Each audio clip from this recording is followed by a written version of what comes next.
culpa y la gente no quiere aceptar en el momento, lo cual implica que hay que irse a juicio y es algo tedioso. Sí. Helen, en estos casos en donde lo que hay es una colisión, en donde solamente se dan daños de carácter material, el choque, el autobús que golpea a un vehículo, nosotros que colisionamos a algún vehículo, una bicicleta, una motocicleta que nos colisiona, nosotros colisionamos y no tenemos ningún tipo de lesión hacia las personas, sino que lo que hay son daños a los vehículos. En este caso, pues es un proceso que se rige por la ley de tránsito. Aquí lo recomendable siempre en este tipo de situaciones es efectivamente verificar que la autoridad de tránsito llegue al sitio, que se levante el parte que corresponde, la boleta respectiva, y si nosotros tenemos un seguro que cubre daños a terceros o que nos está cubriendo el vehículo que conducimos, lo lógico es que llamemos a este agente de seguros, que llamemos a la entidad que nos brinda ese servicio para que no tengamos ningún problema en el momento en que vamos a hacer algún reclamo. Es importante que al inspector de tránsito se le dé la información respectiva, si veníamos o no veníamos con personas, con testigos, qué fue lo que sucedió, una breve reseña de qué pudo haber pasado, sin estar obligados a tener que brindar una manifestación en ese momento. A veces lo importante es en el mismo momento asesorarnos con el abogado de confianza de nosotros y buscar esa ayuda, pero efectivamente buscar que el inspector de tránsito levante el informe respectivo, haga el croquis que corresponde y tome los datos de la persona que nos colisionó, o si nosotros fuimos los que colisionamos, pues tomar los datos de a quién fue el que colisionamos. Es importante verificar primeramente si alguna de las personas está en estado de etílico en grado de alcoholemia, para efectos de verificar que se hagan las pruebas respectivas y nosotros pues saldar esa responsabilidad que se pueda dar por ello. Don Rafa, cuando uno sufre un accidente, ¿qué es si yo choco con otra persona, a qué debería darle prioridad en ese momento? Porque a mí me pasó aproximadamente hace un año que tuve un accidente y la otra persona pues no le importó ni llamar a Lince, ni llamar al tránsito, ni llamar a nadie, ni al 911, porque la persona no tenía seguro y entonces se atiene a que yo tenga que hacer todo. Yo tengo que estar conectada en línea, que pedir una grúa, un montón de cosas, y a la vez estar tomando fotos, viendo a ver cómo demuestro que yo no fui la que tuve la responsabilidad del accidente. O sea, es complejo el asunto y eso genera un estrés para la persona que sufre el accidente, sobre todo si hay daños materiales importantes o aún peor, si uno sufre una lesión donde lo tiene que ser trasladado y usted no puede ni tomar un video, sí, una foto. En estos casos, Helen, como decíamos, hablando de la simple colisión en donde solamente hay daños materiales, es importante que las personas que tienen un tipo de situación, en este caso, tomen medidas de precaución. Primeramente, hoy día nos damos cuenta de que también se están tomando la posibilidad de colisionar o de hacer daños a un vehículo para que terceros cometan un acto delictivo. Entonces nosotros deberíamos de verificar en qué condición se da ello, si traemos niños, si traemos personas dentro de nuestro vehículo, verificar el estado en que estas personas se encuentran previo a salir y verificar lo que pasa externamente del derecho. Si nosotros tenemos un teléfono, lo importante es comunicar al 911, llamar a la autoridad de tránsito, que nos envíen el inspector de tránsito para que se tomen las previsiones respectivas. Usted lo está indicando, puede ser de que nosotros tengamos una póliza, puede ser de que la persona que colisionamos no tenga una póliza. A todos los vehículos, en buena teoría, los cubre el seguro obligatorio, que es el SOA, que llamamos, que lo pagamos con el marchamo, con el derecho al ruedo que tenemos todos los costarricenses, y cubre pues algún tipo de lesiones. Entonces tenemos que verificar primeramente eso. Importante llamar a la autoridad de tránsito, y si tenemos póliza, llamar a la entidad aseguradora para que nos envíen los inspectores respectivos y tomar, ojalá, datos de personas que vieron el asunto, cómo fue que sucedió, puede hacer de que efectivamente tengamos un testigo que en ese momento se acercó a nosotros y que nos dijo, mire, yo vi lo que pasó, yo vi la dinámica, esta persona se brincó un alto, esta persona no hizo el SEDA, esta persona venía a alta velocidad. Tomemos datos de esta persona, un teléfono, el nombre, puede hacer que en su momento nos pueda servir. Si la otra parte nos ofrece llegar a un acuerdo que no se llame a la autoridad, tenemos que estar muy claros en saber si efectivamente esta persona tiene esa posibilidad y si los daños que nuestro vehículo sufrió son cubiertos por esa persona en ese momento. Pero cuando se nos ofrece realizar un acuerdo y no llamar a las autoridades, nosotros perdemos la posibilidad de demostrar efectivamente si hay o no hay responsabilidad. Muchas veces la gente asume esa responsabilidad en el momento, pero una vez que ha logrado de que no llegue la autoridad de tránsito porque venía en estado de ebriedad, puede hacer que después lo tratemos de ubicar y nos dice, mire, la verdad es que yo hablé con mi abogado, ya me asesoré y proceda a hacer usted lo que corresponda. Y nosotros perdemos la oportunidad de que un inspector de tránsito levante la boleta, vea la dinámica del hecho, tome las fotografías que corresponden, haga el croquis y nos quedamos a veces sin la prueba que necesitamos para eso. Entonces lo importante es llamar a la autoridad de tránsito, llamar al instituto y después prever. Los procesos tienen la posibilidad de llegar a acuerdos de conciliación extrajudicial sin tener que vernos envueltos en un proceso, pero que sea con la asesoría respectiva y siempre tomando las consideraciones que la misma ley prevé que tienen que darse. Muy valiosa su información. Nos pregunta aquí en redes sociales Carlos Corella, ¿qué pasa cuando la otra parte se va del accidente? Sí, don Carlos, efectivamente tenemos algunas circunstancias en donde la persona que nos colisiona se da a la fuga. Nosotros tenemos que procurar en el momento en que sucede una situación de estas, ver si efectivamente podemos identificar la placa del vehículo que nos colisionó o la placa del vehículo que causó esto. Tratemos de ubicar esa situación. Ahora la mayoría de los lugares tienen cámaras que permiten efectivamente establecer la identidad en este tipo de situaciones, pues entonces nosotros verifiquemos alrededor, pero no dejemos por esta situación de llamar a la autoridad de tránsito e informemos, veamos las características, convirtámonos en observadores, qué fue lo que sucedió, qué tipo de vehículo era, quién era el que venía manejando, venía con personas o no venía con personas.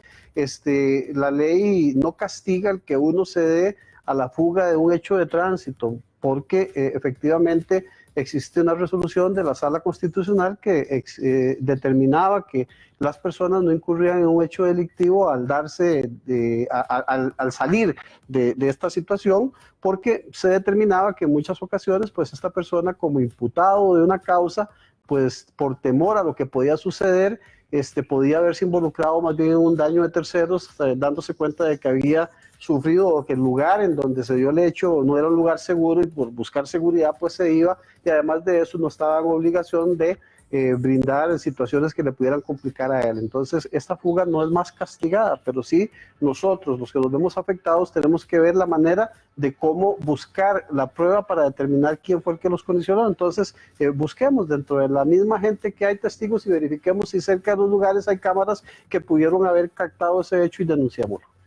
Incluso con el celular de la persona también. Con el mismo celular nosotros podemos tomar algún video o alguna foto. Lo que pasa es que en ese momento a veces nosotros no tenemos esa posibilidad. Puede ser que en el mismo momento en que suceden los hechos, alguien se preocupó por hacerlo y tuvo la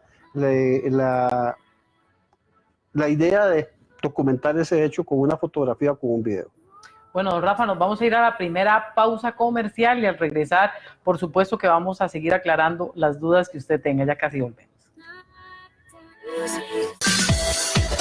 Somos la firma de abogados, su firma de confianza, dirigido por el licenciado Rafael Rodríguez Salazar, donde brinda los servicios de abogacía y notariado. Nos especializamos en asuntos penales, laborales y de familia, así como asesoría empresarial. Estamos ubicados en San Pedro, Rotonda y Condominio La Bandera. Llámenos al 2224-5096 o escríbanos consulta@lafirmadeabogadoscr.com o visite nuestra página www.lafirmadeabogadoscr.com.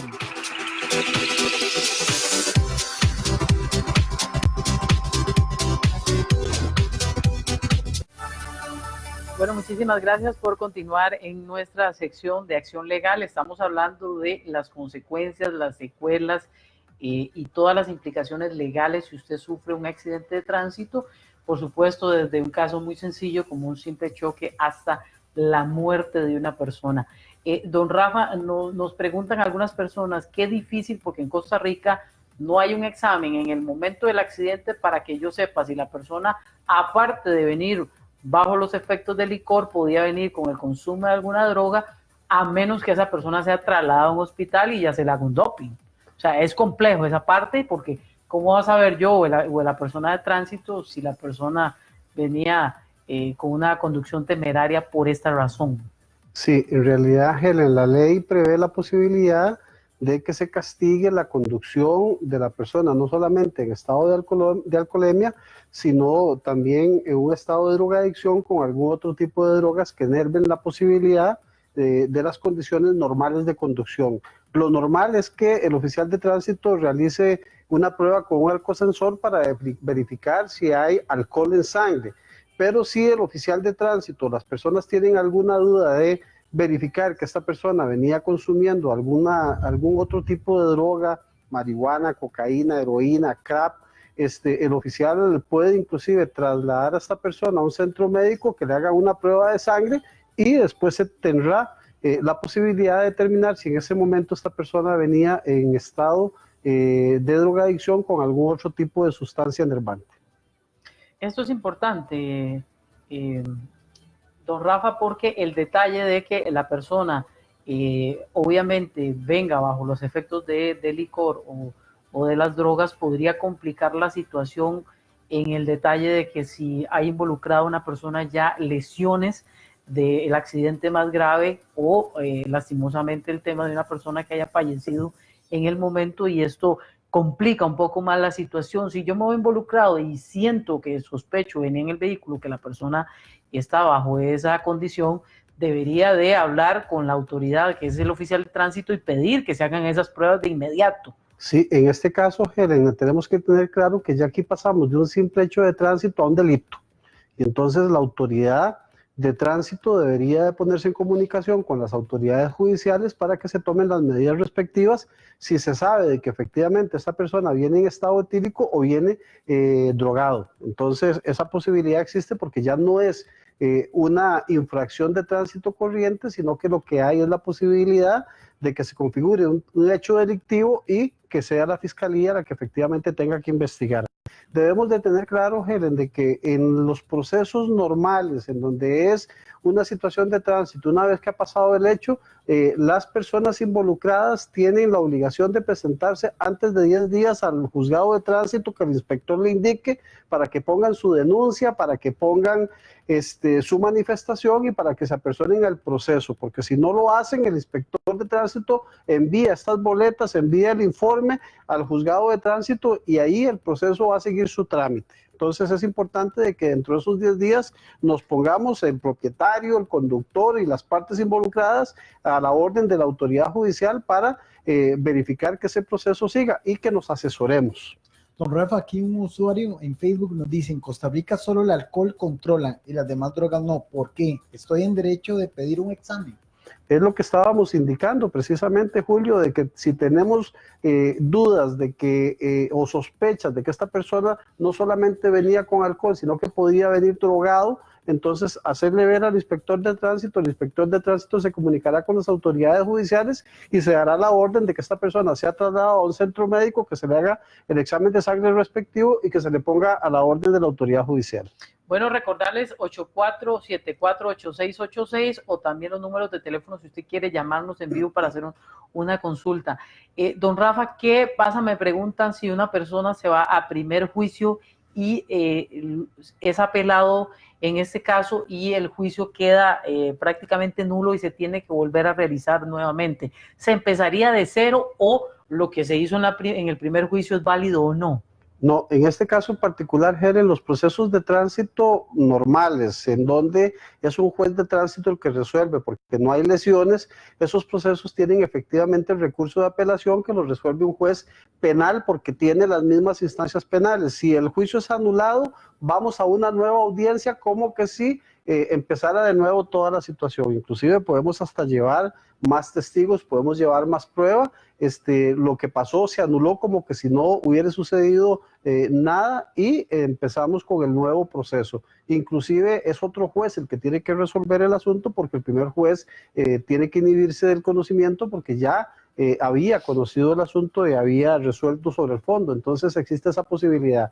Por eso, si tenemos dudas y apelamos, lo importante es asesorarnos para tener efectivamente un criterio claro de qué es lo que está sucediendo. Muchos de los que participan en un proceso de estos van a reclamar daños, Helen, y hacen arreglos de los vehículos o hacen arreglos de diferentes situaciones y no saben que tienen que guardar esta documentación, que si tenían una póliza tenían que efectivamente buscar la manera de acreditar esos daños materiales, esos daños que tuvo su vehículo, con prueba que sea fehaciente. No solamente pedir los daños, sino saber demostrarlos, porque el juez de tránsito lo que hace es determinar quién es el responsable de la colisión, imponer la sanción o la multa que corresponde por esa colisión y condenar en daños. Y estos daños tienen que irse a liquidar en un proceso diferente, que es un juicio civil, en donde el juez lo que quiere es que demuestren efectivamente, si yo alego un daño, cuál fue ese daño que se dio, y la posibilidad inclusive de que se reconozcan los honorarios del abogado o las costas del proceso. Pero todo tiene que ser probado y demostrado, por eso es importante la asesoría. Ok, vamos a primero a comunicarnos con George Sánchez desde Belén. Buenas tardes y gracias por estar en nuestra sección de acción legal. Adelante, George, le escuchamos. Buenas tardes. Buenas, tuve un problema. Buenas tardes, ¿me oyen? Le escuchamos un poquito bajito, a ver si usted... Buenas, Sí, ahí le escuchamos mejor, adelante. Se le cortó. Bueno, parece que se le cortó, pero vamos, mientras él se vuelve a comunicar con nosotros, por aquí nos preguntan, ¿cuál es la multa de una persona joven o mayor que no tiene licencia, pero anda con una persona mayor con licencia? Mire, la ley establece los montos de las sanciones y están debidamente determinadas en la ley de tránsito. Aquí lo que sucede, Helen, es que hay que determinar cuál es la infracción que se da. Entonces, pueden ser multas que van desde 24,000 colones hasta 350,000 colones. El problema es saber cuál fue la infracción. Si no tiene licencia, pues probablemente sea una multa de las más altas dentro de la ley de tránsito, pero están debidamente reguladas con montos especificados en la ley de acuerdo a la conducta que se está infringiendo. En ese caso que usted nos está informando, se le perdona, ¿verdad? La persona. Es decir, paga la multa, pero no tiene ninguna situación que pueda llegar a cárcel o así. No, si el proceso no generó ningún tipo de lesión, son hechos de tránsito. Se condena a pagar la multa, se graba el vehículo puede responder por los daños si se determinan daños a terceros, y la persona está obligada a pagar esa multa. Si no paga esa multa, pues no va a tener derecho a renovar su licencia o a pagar el marchamo. Veamos que normalmente esto está en línea, y para yo ir a pagar el marchamo, pues ahí me cobran las multas. Para ir a renovar mi licencia, pues ahí se determina de que tengo que estar al día. Entonces siempre el Estado va a tener la posibilidad de hacer el cobro de estas multas. Las sanciones penales son cuando se cometen hechos que efectivamente determinan una responsabilidad de carácter penal. Tenemos a doña Sonia desde Cartago. Buenas tardes, doña Sonia, gracias por estar en Acción Legal. Buenas tardes. ¿Qué pasa si hay una pareja casada civil, si la señora compra un carro y ella lo paga, pero si hubiera una separación, qué pasaría? Bueno, no es una situación que tenga que ver con hechos de tránsito, es una situación propia de los derechos que se tienen como ganancial en el caso de familia. Si este bien es adquirido dentro de esa unión, efectivamente se da la separación y yo quiero ir a liquidar los derechos que se tenían, la otra parte puede tener derecho a el 50% de ese bien, pero tiene que demostrar la unión de hecho y tiene que demostrar que el bien se adquirió dentro de esa unión. Ok, don Rafa, nos pregunta una persona algo que es bastante frecuente y bastante común, y es el detalle de si yo me veo involucrado en un accidente de tránsito donde la persona sufrió lesiones un poco graves, que ya le quedaron secuelas a la persona, que tiene que ir durante bastante tiempo Alins, ¿cuál debería ser mi conducta si soy una persona responsable y además de esto, pues, cumplía con todos los requisitos de la póliza y además, aunque no tenga la culpa, porque en ese momento habrá que irse a juicio para determinar quién de los dos es el responsable, pero hay gente que le preocupa este detalle por la parte de la humanidad, de que aunque yo no tenga la culpa, pero la otra persona pues tuvo lesiones. Sí. En estos casos, Helen, cuando se da un hecho donde hay lesiones a las personas y esta lesión supera 5 días de incapacidad, ya se convierte en una lesión leve. Es una lesión de carácter culposa bajo la característica de una lesión leve y de ahí en adelante es un tipo penal lo que se da. Hay responsabilidad de carácter penal. La actitud que muestre la persona responsable del hecho es una condición que un juez puede considerar al momento de establecer la responsabilidad, pero la forma en que nosotros nos apersonemos al proceso, en que nosotros nos responsabilicemos por ese hecho, nos permite inclusive buscar una medida alterna al proceso. Puede ser conciliación, reparación del daño, puede ser la suspensión del proceso a prueba, y esto queda bajo el contexto de qué es lo que quiere la víctima. Si la víctima lo que quiere es el resarcimiento del daño, tenemos que ver si hay una póliza que cubra esto y tenemos que buscar la autorización del instituto para poder llegar a conciliar. Pero lo responsable es que las personas se pongan a la orden de la autoridad, que busquen la asesoría respectiva, y será dentro del proceso penal que se lleve y dentro de la investigación en donde se determine cuál es la responsabilidad de cada una de las partes. Entonces, las diferentes situaciones que se pueden presentar dependen de hasta dónde el proceso se dio y hasta dónde nosotros demostramos que ese proceso causó ese daño y cómo voy a yo demostrar ese daño que se está dando. Pero si soy víctima, entonces poner la denuncia, presentarme ante la fiscalía, para efectos de establecer qué es lo que yo quiero y que se establezcan las responsabilidades del caso. Y si soy la persona que cometió el hecho, pues también ponerme a la orden de la autoridad, y no es nada malo efectivamente buscar empatía con la víctima y preocuparnos por qué es lo que le ha sucedido a estos. Bueno, acá tenemos otro comentario. Nos dice, bueno, yo estuve en un choque, ya salió la resolución y salí sin culpa. Me indica que la otra parte quedó con el carro grabado en un gubernamental. ¿Cómo hago para ver la reparación de mi vehículo? Explicaba que la sentencia del juez de tránsito determina normalmente y condena a la persona a los daños causados. Entonces, aquí hay que irse a un proceso de ejecución de la sentencia en donde se pide al juzgado de tránsito que certifique esa sentencia y tengo que ir a buscar un abogado para que me ayude a hacer esa ejecución.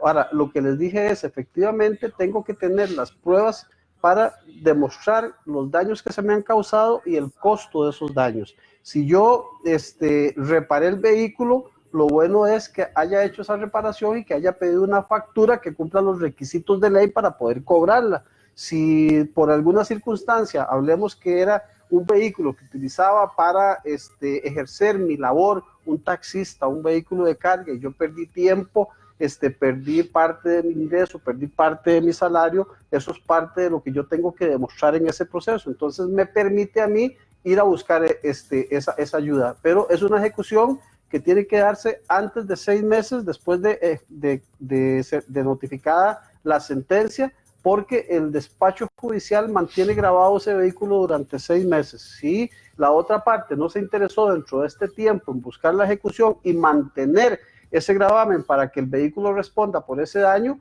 pues se van a levantar los gravámenes y después va a ser más difícil que yo tenga ese vehículo como un medio de garantía para efectos de satisfacer los daños que pueda ser condenada la otra parte. Tenemos una llamada telefónica. Julio, ¿lo atiende usted al señor? Sí. Buenas tardes, ¿con quién tenemos el gusto? Adelante con su comentario.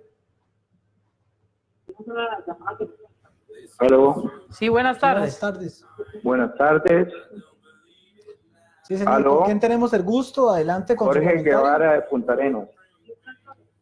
Jorge Guevara de Punta Arenas. Adelante con su comentario. Le escuchamos, don Jorge, adelante. En realidad es una consulta que me parece a mí que hay que presentar un recurso de amparo. No sé si puedo hacer la consulta. Sí, con mucho gusto. Sí.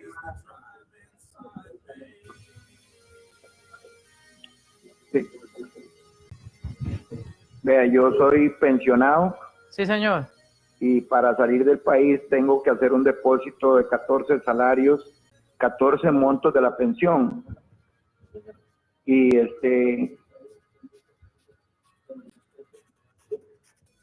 Le escuchamos, señor. Siga, adelante. correcto, sí. El hecho es que yo soy pensionado. A mí me rebajan la pensión, esté en Costa Rica, no esté en Costa Rica, siempre me van a rebajar la pensión. Entonces, ¿cómo proceder en este caso? Mire, don Jorge, en este caso, si usted es un obligado alimentario, la ley de pensiones alimentarias lo que establece es el impedimento de salida del país, y para poder hacer el levantamiento de ese impedimento de salida del país se hace efectivamente lo que usted dice, se tienen que garantizar 13 o 14 meses el monto de pensión que usted tiene para liberar esa posibilidad que hay. Es una situación dada por ley, no hay nada que se pueda hacer. Aquí un amparo no le va a favorecer de ninguna manera porque la sala no va a responder una situación que es propia de su condición como obligado alimentario. Sí, bueno, tenemos claro el panorama. Vamos a irnos a la pausa comercial porque aquí ya se nos está saturando un poquito, pero si usted quiere hacer consultas, vamos a irnos a la pausa y ya casi regresamos. Gracias por continuar en nuestro programa. Estamos hablando en Acción Legal de un tema muy importante que tiene que ver con las implicaciones legales tras un accidente de tránsito. Don Rafa, algo importantísimo y es el detalle de si hay lesiones, cómo se hace el trámite, por supuesto el tema de la fiscalía y demás, que viene a ser algo pues muy engorroso para la persona involucrada. Sí, en estos casos, en especial cuando indicamos que hay lesiones, el juzgado de tránsito normalmente declara la incompetencia y traslada el proceso a la fiscalía respectiva, aunque en muchas ocasiones el mismo oficial de tránsito, al ver el tipo de lesión, traslada toda la información a la fiscalía. Aquí es claro que probablemente si hay una víctima que fue objeto de una lesión que le hospitalizó, esta persona no tiene esa posibilidad de ir a la fiscalía a hacer valer sus derechos, pero un familiar, un representante puede ir a poner la denuncia respectiva para que se investigue. Inclusive existe la posibilidad de que la autoridad judicial pueda ir a recibir la declaración al lugar donde se encuentra esta persona lesionada. Estos procesos se actúan a instancia privada normalmente y se requiere que efectivamente la persona se apersone, ponga su denuncia. Una vez con este trámite, la fiscalía evacúa la diferente prueba que hay, determina si hay prueba suficiente para elevar el asunto a juicio y hacer una acusación, y en este caso, cuando la fiscalía determina ello, puede también la víctima presentar una acción civil o una querella, que es una acusación de carácter privado, y en esta acción civil puede establecer que se le reconozca la reparación de los daños materiales y de los daños morales que se han causado, y el asunto se puede también elevar a juicio. Es en una audiencia preliminar en donde se determina si se busca alguna medida. Es importante que si en el proceso se determina que el vehículo que tuvo la colisión tenía una póliza que responda por esos daños, que el imputado o que el dueño del vehículo o que quien paga esa póliza, previo a que se den esas audiencias, soliciten la autorización respectiva para poner a responder la póliza, porque es la posibilidad que se tiene de poder conciliar con un monto que el Instituto Nacional de Seguros realiza con el expediente completo, hace valoraciones y llegamos a una audiencia en donde nos pueden tener ya una propuesta de carácter económico y nos evitamos el problema de ir a juicio. Pero lo importante es que las víctimas o se asesoren por un abogado privado o le pidan al Ministerio Público y a la Oficina de Atención a la Víctima que les brinde la asesoría respectiva. Don Rafa, ¿cuántas veces? Perdón, Julio, que lo interrumpa porque me da pena, tenemos una persona en línea telefónica. Buenas tardes, gracias por estar con nosotros. Sí, buenas tardes. Sí, díganos, adelante. Ok, la consulta es la siguiente. Yo tuve un accidente hace como 7 meses donde yo no tuve la culpa, sino que la persona se brincó un alto y le ocasioné lesiones bastante serias. De hecho, todavía está en tratamiento. Estuvo como 5 meses internada en el IMSS. Ahora, cuando ella ya logró ir a poner su manifestación de lo que había pasado en el accidente, llegamos a un arreglo extrajudicial por lo que ella me exoneraba a mí de cualquier culpa y a la vez yo también de ella. La pregunta mía va a lo siguiente. El seguro mío yo no lo quería usar por razones obvias, me va a subir el monto, pagar deducible y todo esto. Ella en este caso tiene un familiar que tiene un taller, el cual de hecho ya se dejó el carro, me lo están reparando. El INSS toma alguna represalia conmigo si yo no uso la póliza mía, o si la uso, el taller me obliga a pagar el deducible. Mire, en este caso en particular usted dice que llegaron a un acuerdo. Ese acuerdo extrajudicial tiene las condiciones que usted estableció y esas condiciones son las que se respetan. Es importante, si yo voy a hacer un acuerdo extrajudicial y yo tengo póliza y voy a poner a responder mi póliza, que el instituto me autorice a hacer ese acuerdo. Si yo no puse a responder mi póliza, el instituto no puede aplicarle ninguna penalidad a la siniestralidad que usted tiene con su póliza, pero por eso le digo de que este arreglo y este acuerdo tiene que presentarse ante la autoridad judicial para que lo avale, para que lo homologue, para que lo autorice y para que archive el expediente.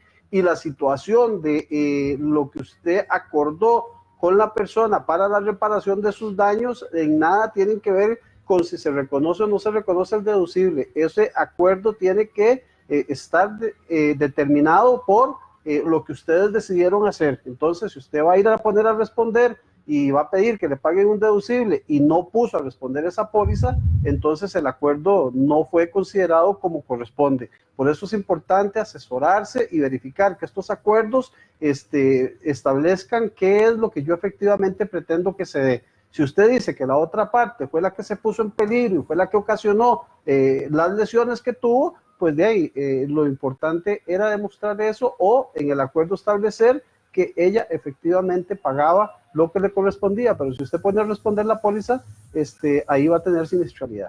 Bueno, don Rafa, nos vamos a ir a la última pausa comercial y ya regresamos para contestar aquí las dudas que tenemos. No se preocupe, ya le contestamos. Gracias por continuar con nosotros, más bien también gracias por escribirnos tantas preguntas acá. Pero bueno, el tiempo se nos va.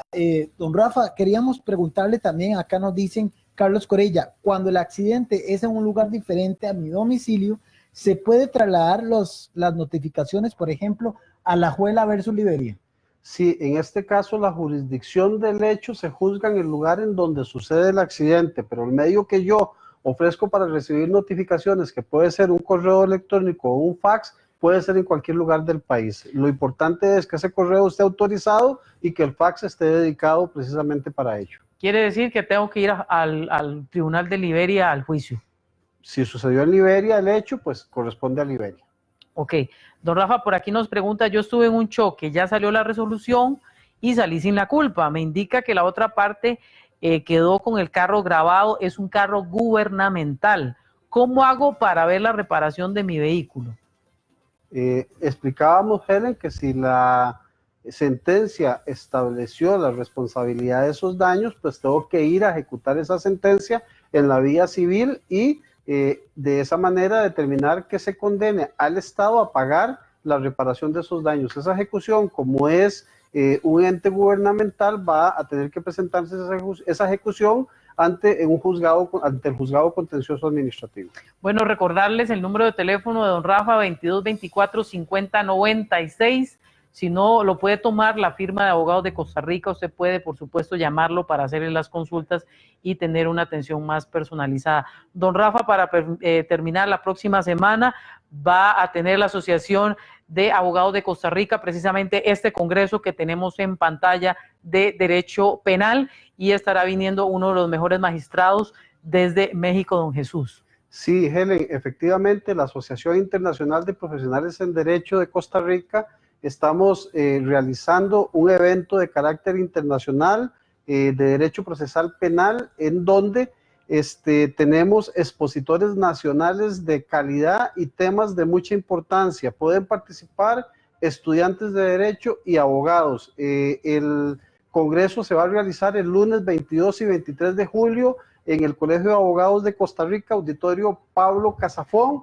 Y en nuestra página de la asociación están todos los datos que se requieren para poder participar. Si alguien está interesado en participar e inscribirse, puede llamarnos también a nuestro teléfono que ya se ha indicado, 2224-5096, ahí se le va a dar la información, pero en el Facebook de la Asociación Internacional de Profesionales en Derecho encontramos toda la información requerida. Pueden inscribir al correo aidpcr@gmail.com, que es el correo de la asociación, y están cordialmente invitados. Nos va a acompañar el magistrado Jesús Martínez Garnelo, que es un estudioso del derecho, ha escrito 25 libros y nos viene no solamente a hablar sobre la teoría de la presunción de inocencia, sino que a darnos un resumen del último libro que él escribió, denominado La teoría de la presunción de inocencia y sus efectos procesales en el sistema acusatorio. Todos los participantes ponentes son o jueces de la República o exjueces de la República que tienen una experiencia, y la idea es que el seminario sea de carácter práctico y didáctico, porque en la asociación a lo que estamos llamados es hacer una vacuna contra la mala praxis legal. Bueno, abogados y por supuesto estudiantes, todos cordialmente invitados, 2224-5096, Asociación de Abogados de Costa Rica. Don Rafa, gracias por esta sección y que a la gente siempre le gusta, y si usted pues no pudo, aquí siempre nos quedan dudas, por supuesto lo invitamos a que llame al bufete de la firma de abogados de Costa Rica. Gracias, don Rafa.